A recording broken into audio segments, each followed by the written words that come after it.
Bizarre story, a massive cyber attack today taking down a whole bunch of websites, including Twitter, Amazon, and Netflix. In other words, if you tried to log on to these, there was what they call a denial of service. You just couldn't get on. And my next guest says it looks like this was an attack by a nation state. Joining me right now, Tom Kellerman of Strategic Cyber Ventures. Good to see you, Tom.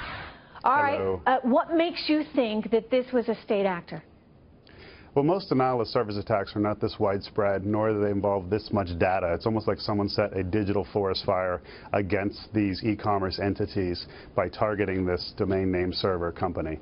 What's interesting here is it aligns within days of a significant arrest of a Russian hacker in Prague. And as we see geopolitical tensions escalate, you could assume here that the cyber militias, the cyber criminals that have been acting patriotically on behalf of Putin could have leveraged this denial of service attack as retribution for that arrest and as retribution for the commentary and the tensions that have been espoused in the media against them.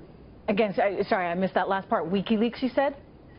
Or against Russia? Not just WikiLeaks, just the commentary about Russian hacking. And the reality here is that when it comes to Russian hacking, they widely utilize cyber criminals as cyber militias. These patriotic hackers are largely responsible for most of the significant intrusions or incursions in the wild.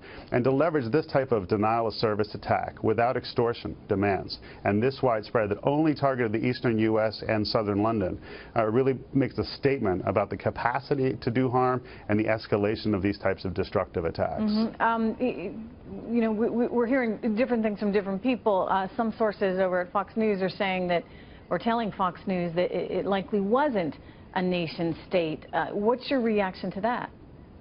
Well, like I said, I think this is more these cyber militias, these cyber crime community that exists in the dark web forums of Eastern Europe, and I feel like they acted out Why not go after the U.S. government, Tom? Why not go after a government site? Why go after private industry? There's more of an impact. There's more of a financial impact for these sites to be down, and the decrease in loss of revenue associated with the downtime of not being able to service their customers and to service their advertisements. I think the mechanism here is to be punitive financially and economically.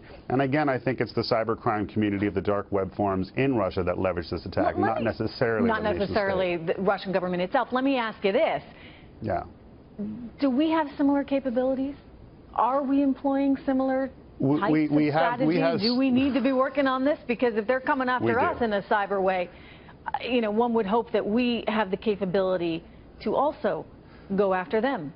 Well, what's the difference here, Trish, is simply that, you know, in that culture, the cyber criminal community is protected by the regime. They remain untouchable. And then when they're called upon to be patriotic, they do so, as evidenced in certain cases. Whereas we hunt our hackers here, in other parts of the world, hackers are viewed as national assets that will be called upon to act as cyber militias in certain times of tension. But I do think this is retribution for the recent arrest and coordinated efforts to go after a significant personality who was detained in Prague two or 3 days ago. Well, look, you know, it was a brave new world for sure out there. Tom, yes. Good to have you Thank here. you. Tom Kellerman, everyone. All right, breaking.